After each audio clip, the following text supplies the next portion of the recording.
Olá, eu sou a Sara Braga e este é o programa Verdades e Mentiras com a série Sensitivos, Médiuns e Milagreiros.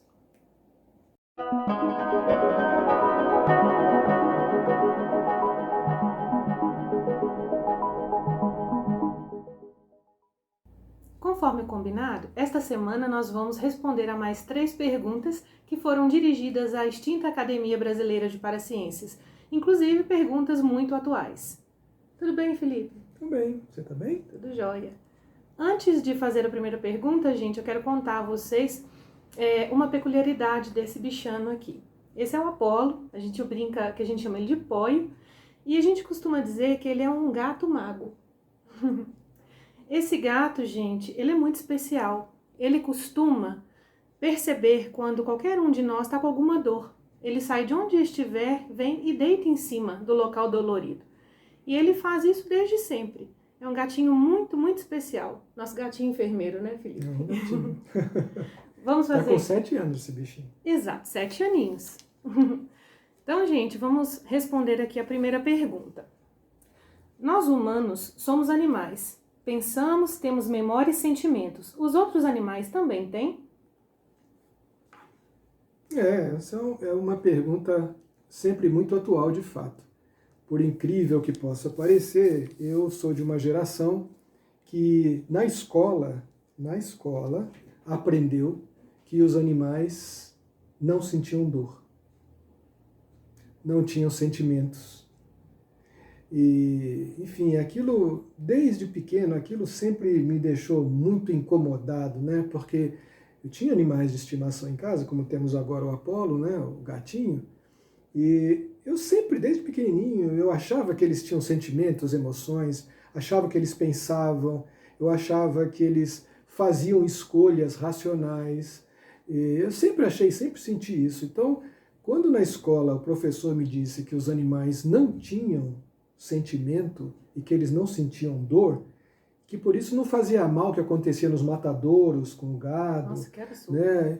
Aquilo nunca me convenceu e desde pequenininho eu questionava isso, né? E hoje eu tenho absoluta convicção, como também acho que uma quantidade enorme de cientistas, zoólogos, biólogos, que têm se dedicado ao estudo dos animais, das mais variadas espécies, hoje é uma certeza científica, né? Que os animais, eles não só têm sentimentos, como eles têm emoções, eles pensam, sonham, eles são capazes de fazer estimativas, cálculos, né? Eles têm momentos de prazer, de raiva, têm momentos de profunda amorosidade, são criaturas extremamente carinhosas, inclusive carinhosas interespécies, que é muito fantástico, não apenas gatos, né? Nós estamos cansados de ver aí imagens espetaculares, né? Por exemplo, de papagaio que é amigo de rato, né? Ou de cachorro que é amigo íntimo, muito próximo de uma coruja. De peixe, cachorro com golfinho. Cachorro com golfinho.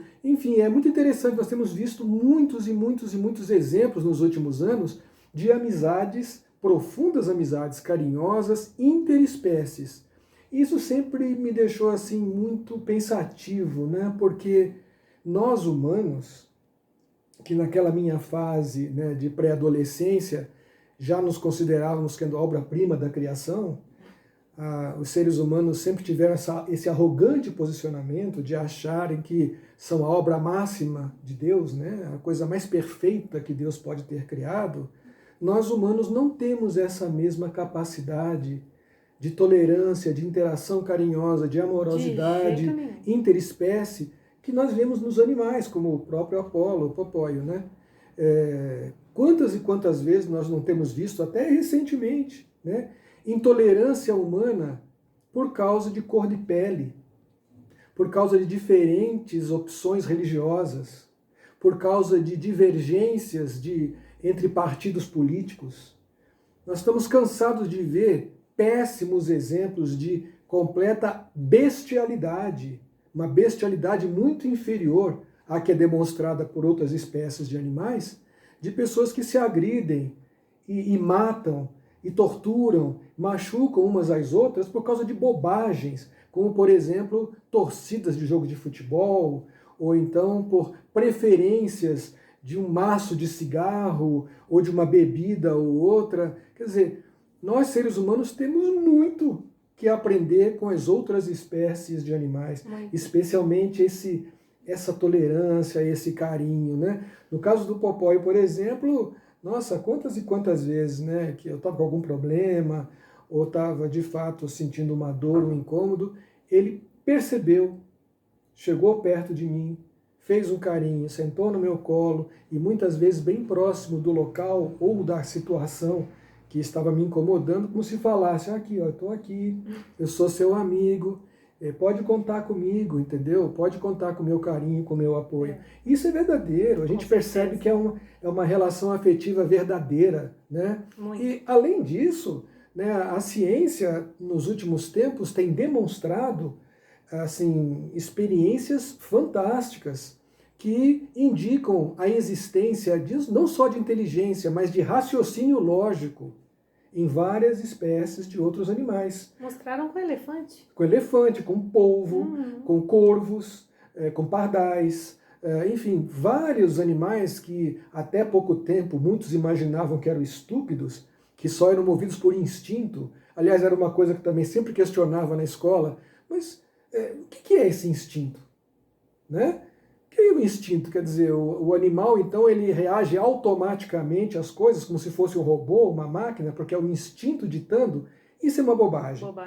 Como também é bobagem, né, as pessoas que querem categorizar as espécies e dar a elas atributos como se fosse uniforme a todos os componentes daquela espécie. Por exemplo, essa raça de cachorro é mansa, ou esse tipo de gato é arisco, não é confiável.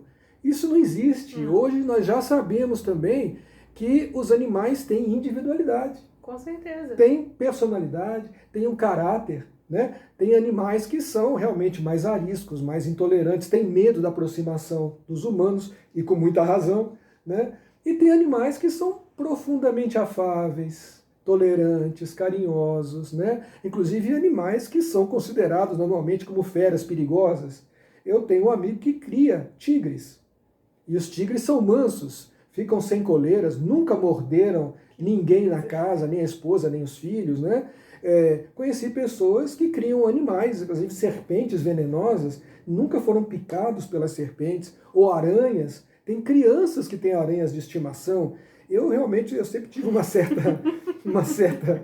certa cautela com aranhas, né? Eu tenho um pouquinho de aracnofobia, mas eu reconheço que é uma infantilidade minha, que é uma bobagem minha. Então tem crianças que criam aranhas, né? Ou seja, hoje acredito, e eu acho também, pelo que eu tenho lido, pelo que eu tenho observado, que é anualmente crescente o número de cientistas convicto que os animais têm uma humanidade própria, né? Um conjunto de qualidades, sentimentos, emoções e reações que são tão puras, são tão bonitas e que deveriam nos inspirar, né? Nos inspirar para melhorarmos nossas próprias relações humanas com as pessoas do nosso relacionamento, amigos, familiares, colegas de trabalho.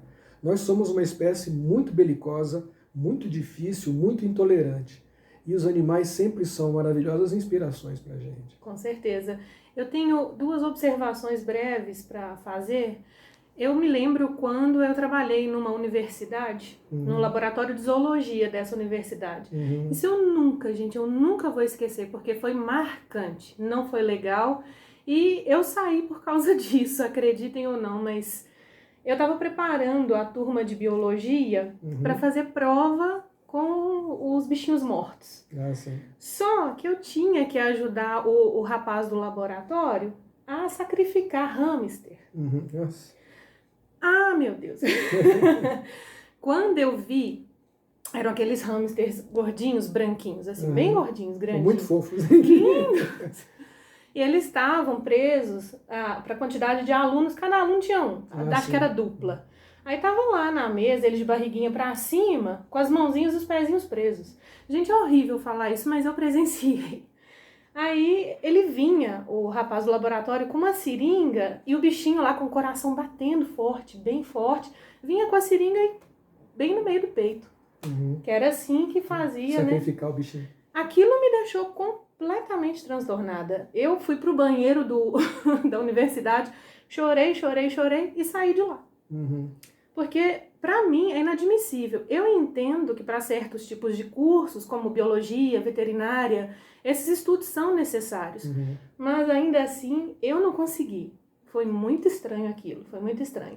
Isso é uma herança. Hoje, os cursos, né, de saúde pública, os cursos de veterinária, têm recursos muito modernos, né, de computação gráfica e que permite você criar uma série de situações que antes só eram possíveis com peças em laboratório, peças vivas, né, peças reais em laboratório. Ainda existem experiências nessas faculdades com animais, mas a cada ano que passa, eles estão substituindo isso por peças artificiais e por realidade virtual. Então hoje você pode, por exemplo, acompanhar uma cirurgia, uma dissecação. Hoje em dia você pode até fazer uma dissecação usando realidade virtual. Felizmente isso está crescendo no mundo inteiro. E lamentavelmente ainda existe muita gente no mundo que acha que os animais não têm sentimentos, eles não sentem dor, né? Acham que os animais são simplesmente objetos, né? Objetos totalmente passivos e totalmente alienados da realidade ao redor. E essa ignorância é lamentável, porque essas pessoas frias, alienadas, certamente agem da mesma forma em relação a outros seres humanos. E é por isso que o mundo vive essa bagunça, sempre tendo conflitos absurdos, guerras absurdas e muitas vezes por motivos completamente idiotas. Tolos, é. E a gente vê também abandonos horrorosos, todos os dias, dezenas, centenas deles. As pessoas acham que seus animais velhos são inúteis, né? Só dão trabalho. Quantos cachorros e gatos a gente vê abandonado na rua? Sim.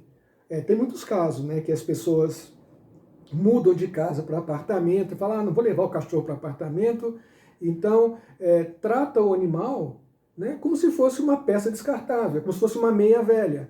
Né? Recentemente, inclusive, fiquei sabendo de um caso aí, o cidadão pegou já um cachorro que tinha 6 anos, né, e foi com ele para uma estrada distante, abandonou o cachorro amarrado numa árvore, numa estrada isolada, Gente, que né, absurdo. deixando o bichinho lá sem comida, sem nada para morrer. Gente, né? simplesmente levem para um abrigo. Levem para um abrigo, ou tentem ver se alguém adota, né? Enfim, mas deixar o bichinho lá, sozinho, sem comida, sem água, amarrado numa árvore para morrer, deixar ele ao sol, ao frio, isso é uma completa falta de sensibilidade, uma completa falta de humanidade. Isso não se faz com nada, nem com objetos, muito menos com seres viventes.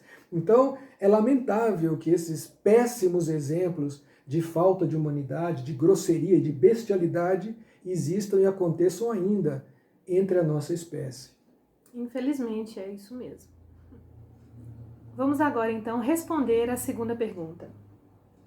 Sou homossexual. Sinto-me como uma mulher presa num corpo masculino que não deveria ser meu.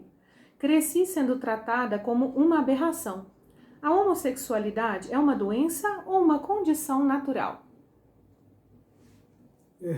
Infelizmente, ainda chegam perguntas desse tipo. Né? Estamos em 2021 e ainda chegam perguntas desse tipo para a gente. Porque existe um grupo de ignorantes radicais que persistem em afirmar que os homossexuais são doentes, são aberrações, são desvios, são pessoas possuídas por demônios, né? Que eles devem se submeter a um tratamento, porque homossexualismo tem cura, enfim, umas coisas que a gente escuta aí todos os dias. O que é mais preocupante é que no Brasil nós temos aí um sujeito que ganhou fama como médium, né? Autor de vários livros, né? Muita gente o respeita porque ele é uma pessoa eloquente, de fala inteligente, mansa e tal e tal. E esse sujeito, que não acredito inclusive que seja médium, mas muitos acreditam que ele afirmou mais de uma vez em palestras e tal que os homossexuais em vidas anteriores foram suicidas. E que nessa vida, então, o estado homossexual é mais ou menos uma dívida, né? Um sofrimento né, um peso que eles estão carregando por terem cometido suicídio, né, em uma vida anterior. Lamentável, né? É lamentável ver que no meio espírita, onde nós temos pessoas muito cultas, muito instruídas, gente muito legal mesmo, ainda seja possível respeitar um idiota desse, né? Como se fosse uma autoridade em espiritismo, e ainda tratá-lo como se fosse um grande médium, quando todos nós já sabemos há décadas, né, dentro e fora da parapsicologia, que o sujeito é um charlatão. Mas tudo bem, não é esta a questão, né? O fato é que há muito tempo, né, a ciência tem se dedicado a estudar essa questão e, que eu saiba, é crescente o número de cientistas e pesquisadores também fora da academia que a homossexualidade não tem nada de doença. Né? Não tem nada de doença. Claro, né? que O não. homossexual é tão normal e tão saudável quanto qualquer heterossexual. Uhum. Né? O fato de ser homossexual não depõe em nada contra o caráter, a personalidade, a potencialidade espiritual, criativa, não depõe em nada contra a potencialidade profissional, né, dessas pessoas, e também, de forma alguma, é uma forma de criar uma pecha negativa em relação a quem quer que seja. Referir-se a alguém como homossexual, geralmente fazem isso com maneira de tentar desprestigiar, né, ou tentar ofender, macular alguém. O que é uma bobagem, né, o que é uma grande bobagem, porque usar isso como adjetivo, né, isso sim é uma estupidez. Né? Pouca gente sabe que nós tivemos ao longo da história, né, centenas de homossexuais que contribuíram para o engrandecimento do conhecimento humano, muitos dos quais não revelaram o seu estado homossexual por causa das perseguições sofridas pela sociedade. Né? Até hoje, homossexuais são perseguidos, caluniados, injuriados, abusados sexualmente, né? E tratados como se fosse uma categoria de ser humano inferior. Né? Isso sim é uma bestialidade, Com isso certeza. sim é uma grosseira estupidez. Então, não há absolutamente nada no conhecimento científico, bem como no conhecimento científico espiritualista, que venha sequer sugerir que a homossexualidade é uma doença. Aliás, a maioria das pessoas não sabe que a zoologia já documentou a prática homossexual em mais de 1.500 espécies animais. Então, não só mamíferos, mas peixes, insetos, né, e aves têm demonstrado a prática homossexual. E isso é um conhecimento científico, isso é um fato científico. Então, querer dizer que o homossexual é um doente, é um depravado, é um sujeito que seguiu esse caminho porque ele quer explorar os outros, ele quer vender o corpo, que não passa de uma pessoa que quer se dedicar à prostituição, né, que é uma pessoa que não tem inteligência nem espiritualidade para ter uma vida normal, né? Tudo isso é uma tolice, é uma grande baboseira. E o mais curioso de tudo isso é que sabemos de pessoas no meio político, no meio religioso principalmente, que perseguem homossexuais e tentam humilhar os homossexuais em programas de televisão, em programas de rádio, em artigos publicados por aí, né? E ignoram que a homossexualidade é tão antiga quanto a humanidade. Nós temos isso citado na Bíblia. Nós temos aí, sabemos da homossexualidade como uma prática comum, né? Na época do Império Romano. Nós sabemos aí da homossexualidade presente entre os grandes faraós do Egito. Né? E o mais legal ainda, que é uma coisa que sempre nos sensibiliza demais, né? É que a antropologia, recentemente, publicou uma série de trabalhos sobre o pensamento de algumas tribos norte-americanas, né? Tribos americanas, que já de muito tempo tratam os homossexuais não como uma categoria imunda, que deva ser, né, rechaçada e humilhada, mas que tratam os homossexuais como seres abençoados, seres iluminados. eles acham que o fato de alguém ter em si, né, a presença do masculino e do feminino, e ter as duas coisas presentes, tanto corporalmente quanto psicologicamente ou espiritualmente, é uma dádiva. Que legal. Então, eles acreditam que a mulher homossexual tem um pouco do homem, e assim ela pode compreender melhor a condição masculina. E que o homem homossexual, por outro lado, tem em si intensamente a presença feminina, e assim ele é muito mais amigo, compreensivo em relação às necessidades, aos problemas da condição feminina. É de notar uma coisa que a gente tem observado também no mundo inteiro, né? Muitas mulheres heterossexuais têm amigos homossexuais. É verdade. Né? E isso é muito interessante. Quer dizer, que são homens, né? Mas que não têm nessa aproximação, nessa amizade, nenhum intento de exploração sexual. É como se eles, de fato, entendessem melhor, né, a condição feminina e essa amizade ficasse muito melhor, porque eles podem contribuir para uma troca de ideias sobre aspectos masculinos e femininos que interessam aos dois lados. Mas é exatamente assim que funciona mesmo. Pois é, muito interessante. Eu tenho. É legal, assim. é bacana mesmo. Muito Também bom. tenho amigos assim. E outra coisa curiosa, né? Pouca gente sabe, né? Diz-se, né, por pesquisas históricas, que muitos nomes das artes, da literatura, da ciência, da religião, da filosofia eram homossexuais. Né? Leonardo da Vinci, por exemplo, né? Existem estudos que dizem que o Leonardo da Vinci, o grande gênio, era homossexual.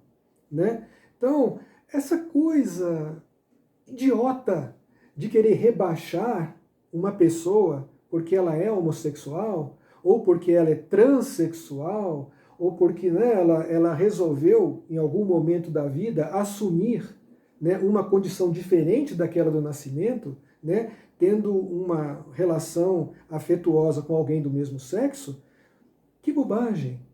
Nós deveríamos valorizar o amor, valorizar o carinho, valorizar o respeito. Né? Acho que todos os homens, todas as mulheres deveriam se respeitar, deveriam ter consideração, solidariedade, né? E independente dessas coisas, essas bobagenzinhas, desses rótulozinhos, né? Das preferências ou das condições sexuais. Então, é claro que nós hoje temos certeza, eu pessoalmente, e acredito que a totalidade, né, das pessoas que fazem ciência, que a homossexualidade é natural. Né? É uma coisa natural e que não depõe em nada contra aqueles que assim vivem, né, e que assim vivem em paz. Nós vamos agora para a nossa terceira e última pergunta. E na sequência nós teremos uma apresentação de mentalismo com cartas de jogar aqui com o nosso mentalista Mahatma. Opa. Fiquem aí porque vocês vão gostar. Está muito legal essa apresentação.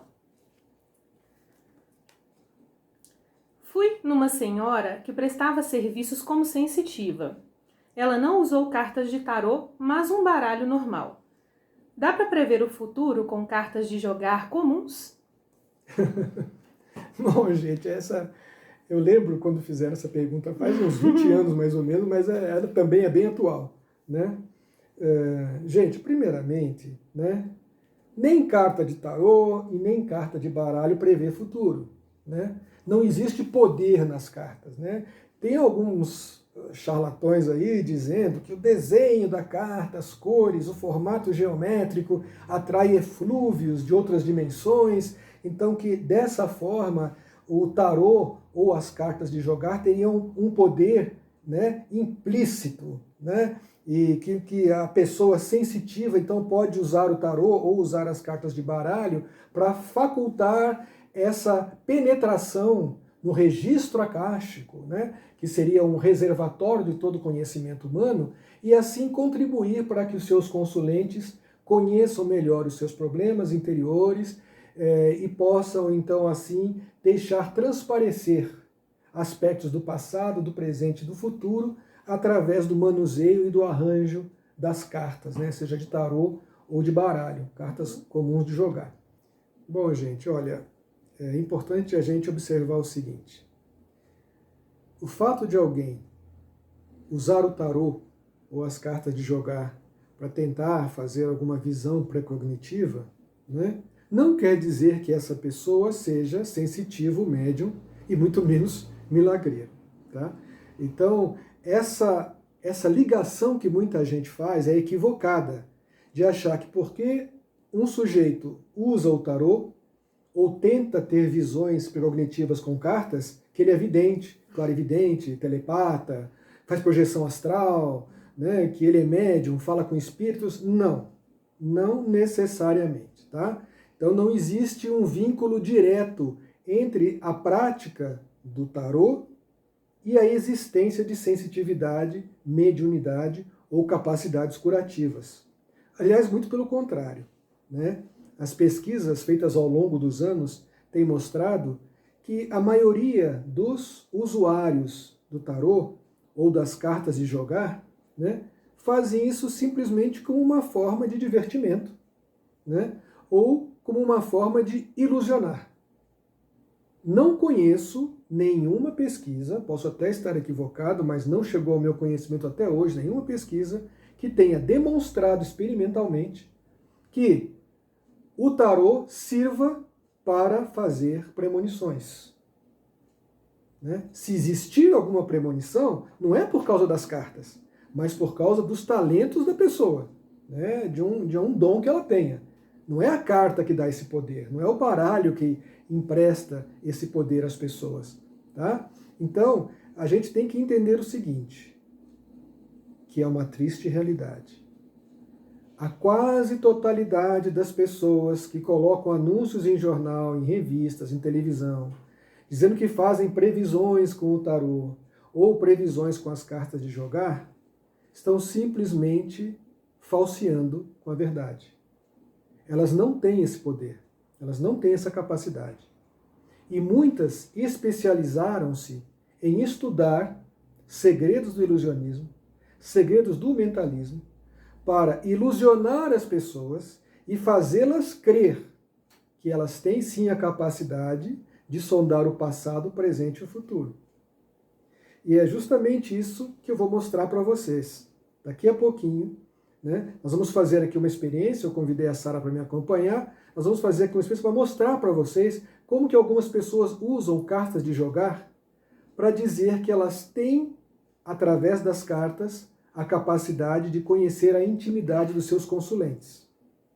Elas tocam no corpo das pessoas, dizem que assim elas estão estabelecendo um contato nervoso ou um contato energético, e que assim elas podem afinar as auras, afinar as almas, para verificar se é possível fazer um trabalho consultor, consulente ou não. Vocês vão ver isso daqui a pouquinho. Então, olha, uma coisa eu posso assegurar a vocês. Ainda que seja divertido jogar o tarô, ainda que seja uma coisa bacana de se estudar, né?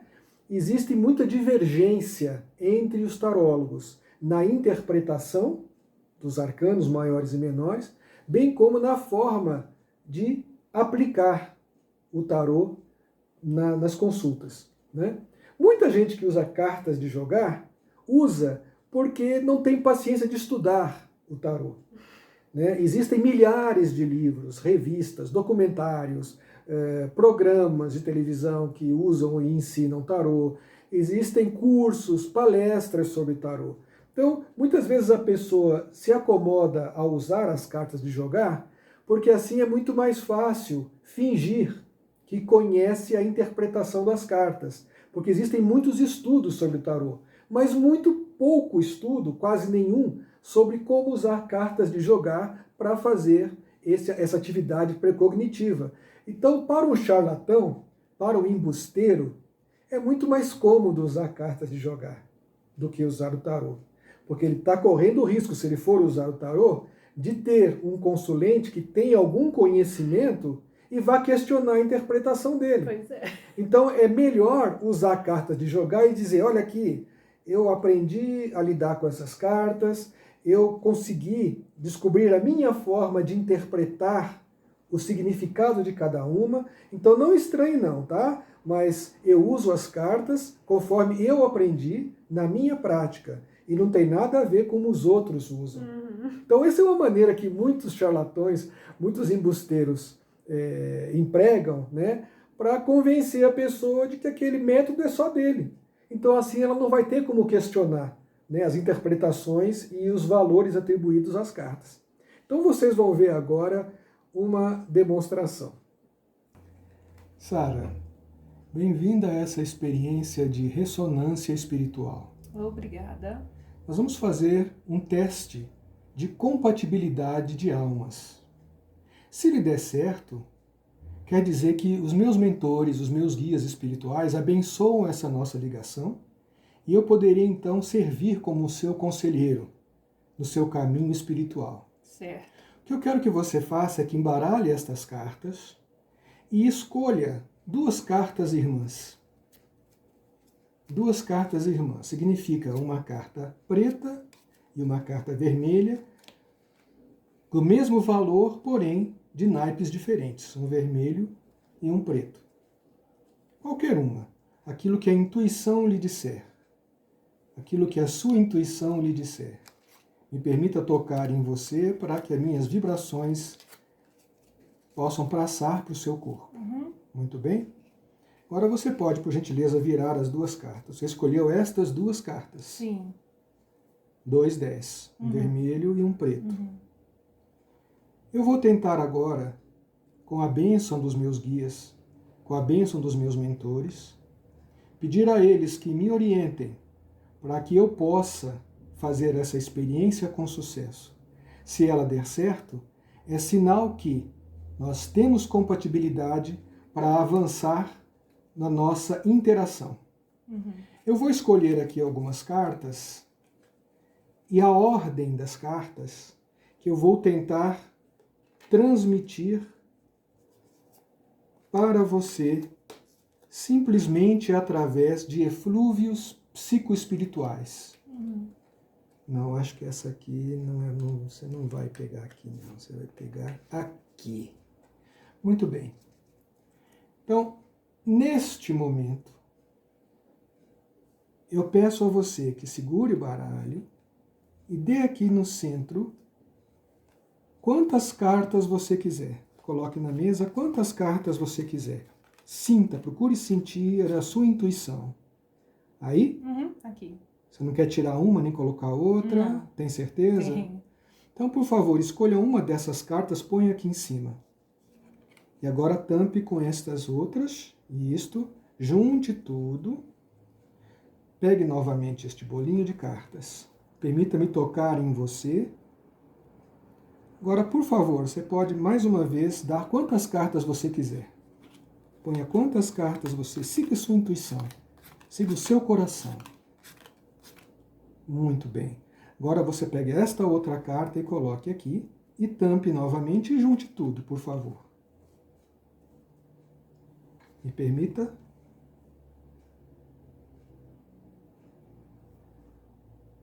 Bem, se tudo deu certo, se a minha contagem intuitiva como sensitivo funcionou, se os meus mentores e os meus guias espirituais me abençoaram, nós teremos aqui uma bela surpresa. Se não der certo, é porque a nossa relação consultor-consulente não deve continuar. E este não será o seu caminho. Então, por favor, quero que você abra em tira este bolinho, até você localizar as 2 cartas. Muito bem, uma está aí.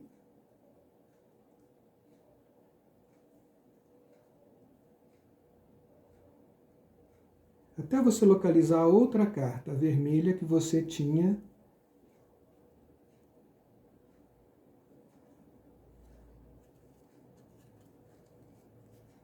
Isso, procure, deve estar em algum lugarzinho aí.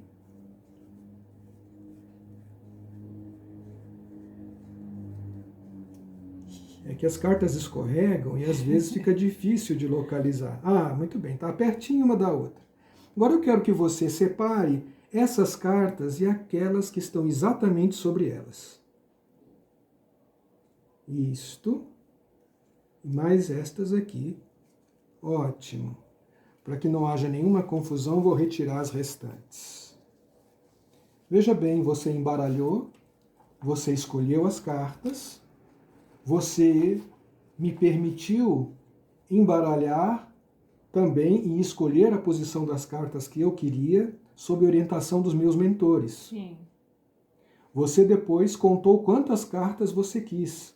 E eu lhe perguntei se você queria colocar mais uma ou tirar, e você preferiu deixar como estava. Você poderia ter tirado uma carta, poderia ter continuado a contagem a seu bel prazer. Sim. Porém, sob os eflúvios dos meus mentores, se tudo deu certo, nós teremos aqui uma boa surpresa. Se não, nossa relação psicoespiritual encerra aqui. Por favor, vire as outras duas cartas. Nossa! Que maravilha! Isso quer dizer que você é bem-vindo ao meu círculo e que os nossos guias espirituais estão em harmonia, estão em ressonância e que a nossa relação consultor-consulente deve continuar e terá sucesso sobre os eflúvios do astral superior. Caramba, legal! Viu? É isso aí. E essa demonstração é apenas uma. Existem dezenas de formas diferentes de usar as cartas de baralho para tentar demonstrar essa sintonia espiritual, psicoespiritual, para sugerir para as pessoas que a gente tem o poder de conhecer o passado, o presente e o futuro. Essa é apenas uma forma. Tem muitas outras, muitas outras, e também tem muitos livros de artes mágicas, ilusionismo, mentalismo, que ensinam essas formas, né? Mas isso é usado como uma arte, como um entretenimento, e não com o intuito de enganar as pessoas, de ludibriar quem quer que seja. O ilusionismo, o mentalismo é uma arte muito bonita e usa desses expedientes para nós conhecermos melhor a percepção humana e o quanto que ela pode falhar. É isso aí, gente. Então, eu espero que vocês tenham apreciado bastante o programa de hoje. Vou passar para vocês agora os temas da semana que vem. O chá de ayahuasca pode curar? Fadas, gnomos e duendes existem? Percepção dermo-óptica, vendo sem os olhos. Estes serão os nossos temas da semana que vem. Eu espero que vocês tenham apreciado o programa de hoje. Por favor, se você gostou, inscreva-se no canal, deixe o seu like, ative o sininho para as futuras notificações. E, gente, muito obrigada. Até o programa da semana que vem. Obrigada, Felipe. Obrigado a você, obrigado, Sara. Olha, deixe seus comentários também, viu? Pode fazer perguntas e assim que possível a gente vai responder. Tem muita coisa para a gente mostrar em programas futuros. Obrigado por ter nos acompanhado até agora e até a próxima semana. Tchau, tchau.